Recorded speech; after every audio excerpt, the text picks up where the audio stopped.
Yo, what's up, everybody? It is Thursday, December 28th. We got New Year's coming up. What's everybody doing? I'm doing nothing. This is going to be the first time in, like maybe 24 years that I am not in New York City. Not that it makes a difference. I used to watch the ball drop on TV anyway, but I have a story to tell you. I went to Times Square one time, but that was all the way back in 1976. And boy, was it a different place back then. I mean, back then in 1976 in Times Square, they were not putting up pens that would cage people in, and hardly any cops, and people were out there.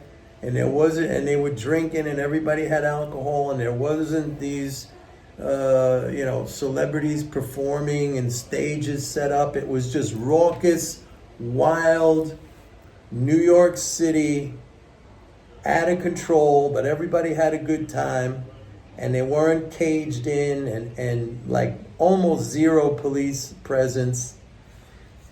That was the time to see the ball drop in Times Square. I don't understand how people go down there, and not New Yorkers don't go down there. I mean, like, New Yorkers don't even go to the New York, the important tourist attractions like the Statue of Liberty and the Empire State Building and all those things.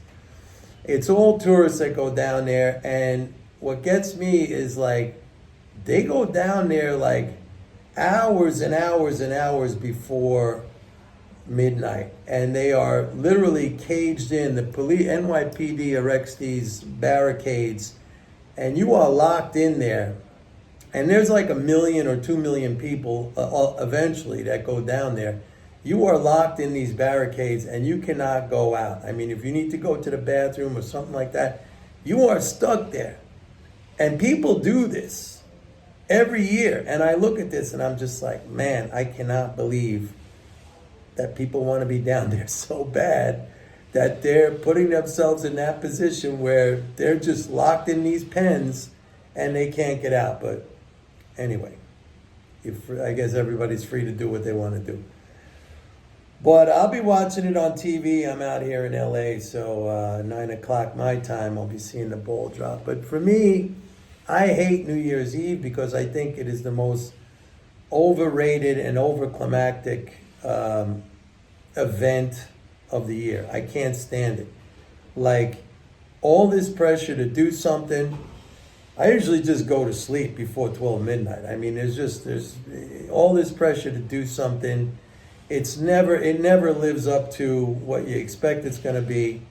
And it's just a hassle, man.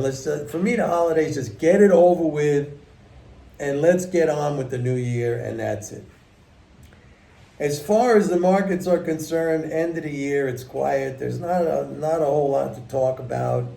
We are still about 40 billion below the total recovery of that tax drain in mid-December. But that hasn't really had much of an effect on the market. The market's been going up. We're very close to an all-time high in the S&P. What's interesting is that, every day the headlines are, we're almost there. We're almost there with a new high, but it just doesn't seem to get through.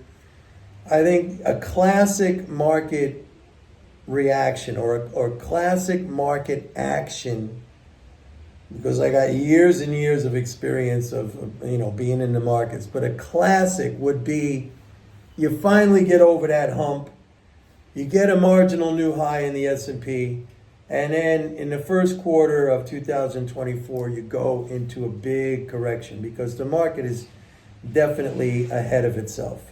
I am not seeing any acceleration in the fiscal flows. I mean, they're strong.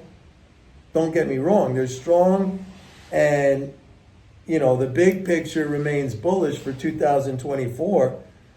But right now, with the market up almost every single day without any sort of additional propellant, let's call that, in the form of rising fiscal flows, I mean, they're stable. they're stable at a high level.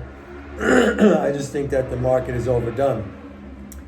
The other thing is that, and I mentioned this in a previous video, I see that many of the prominent bears of 2022 and last year, 2023, this guy's like Mike Wilson of Morgan Stanley, just Morgan Stanley in general, a lot of the monetarist zombies who I've been talking about for 2 years basically, they're all throwing in the towel and they're getting bullish. As a matter of fact, I saw a headline today that one of Morgan Stanley's chief strategist, and I don't think it was this Mike Wilson guy, I think it was a different guy, but he said, if you're not bullish right now, you must have your head in the sand. And I'm like, what was your firm's view all through, most of 2022 and all of 2023?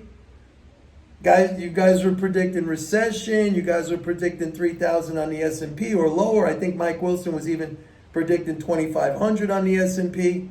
And now you guys are turning bullish and saying that, we have our heads in the sand.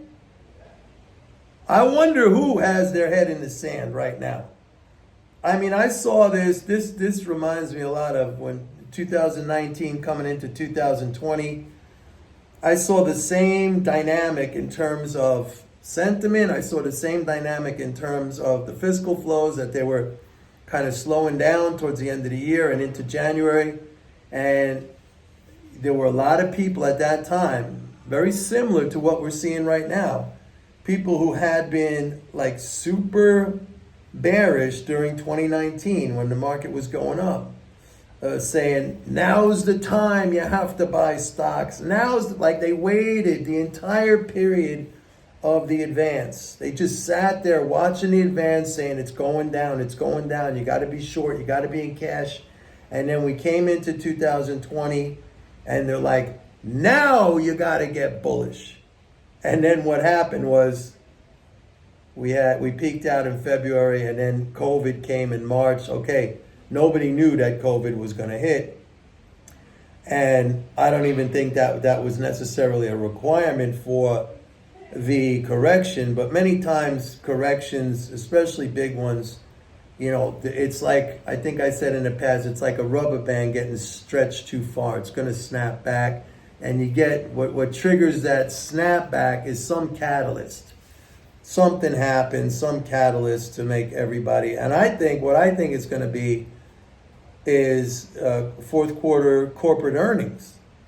I mean, that starts right away first week in January.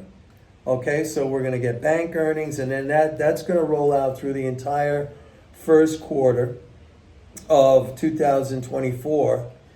And I said, FedEx gave a little hint of that a couple of weeks ago when they came out with weak guidance. And they said sales were slowing down, revenues were slowing down. So don't forget, we went from a 5.6% GDP growth rate in the third quarter down to like a 2.4% GDP growth rate in the fourth quarter. So corporate profits are going to reflect that. Oh, I got my friends, the dogs now. Just always when I come out here, well, no helicopters right now, but the dogs are here. Look, I'm not holding anything. I got my trusty little stand here. Woo! See?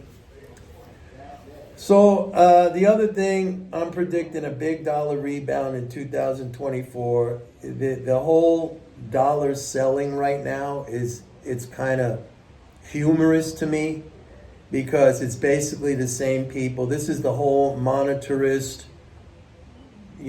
group that were all super bearish on the economy and stocks in 2022 and last year because of the rate hikes. But I told you that's not the way it works. Rate hikes are fiscal transfers. We're going to get a big boost in interest income transfers, and that's going to be positive for the economy. It's exactly what happened. But now with the dollar, it's the same people now who are selling based on this idea that, the Fed's going to cut interest rates in 2024. We better sell the dollar. And they haven't cut yet. So all this dollar selling right now is really front-running the eventuality, if indeed, it happens, but let's just say it's going to happen, they're front running it right now. They're going short right now. And there's a lot of positive bullish fundamentals for the dollar right now, which the monetarists are not going to see because, they got that tunnel vision. They see everything through a single variable analysis, which they don't even understand. They got that part. They even got that wrong. Okay? So it's a single variable analysis. They don't understand accounting. Their single variable analysis is wrong. I mean, they just have it backward. And so it's going to be the same exact thing. I'm telling you. U.S., rising petroleum exports, shrinking trade deficit, foreigners exchanging their dollars, this whole de-dollarization, this is not bearish. The only way that the world can de-dollarize, it has nothing to do with, let's say, China selling their dollars to Brazil or Russia selling their dollars to, the UK or so. I don't know. It has nothing to do with that. Because the dollars are still out there, they're just in the hands of different holders. The only way the world, if indeed they want to reduce their holdings of dollars, is to exchange dollars for goods and services and assets in the United States. And we see that happening. We saw this takeover of U.S. Steel or the acquisition of U.S. Steel by Nippon Steel. We see rising U.S. petroleum exports, at a record now. I mean, we just had in this latest, today's EIA petroleum status report, refined product exports hit a new all-time record high, 7.2 million barrels a day. I mean, it's nice that gasoline prices have come down. I'm sure everybody's happy about that. But they would be a lot lower if we weren't exporting massive amounts of our refined fuel out to the benefit of foreigners. Actually, they're getting our bounty when it should be. I think it should be staying here. But who am I? I don't make policy.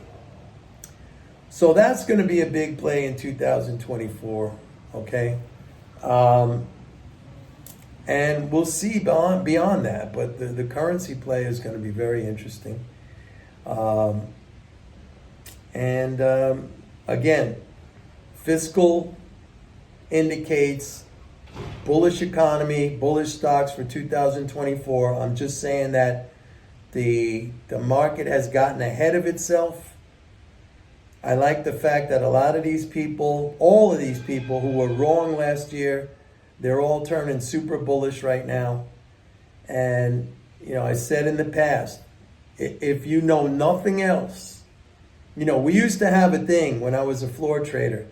When a guy was cold, and we knew this, standing in the trading pits, you knew who was cold, okay? Because you see everything that's going on. You see who's buying, you see who's selling, and you see who's ever cold.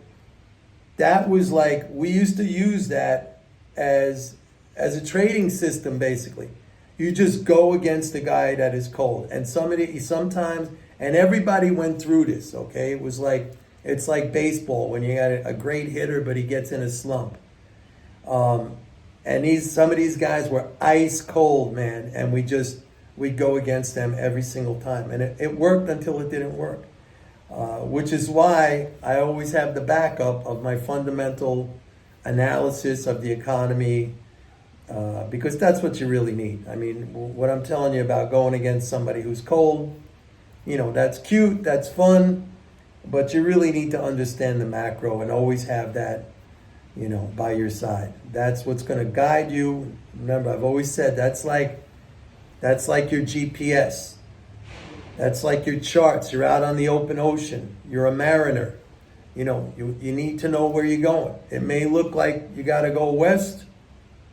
That may look like, hey, it looks like that's the direction I have to go in, but stick to the compass. Stick to the GPS.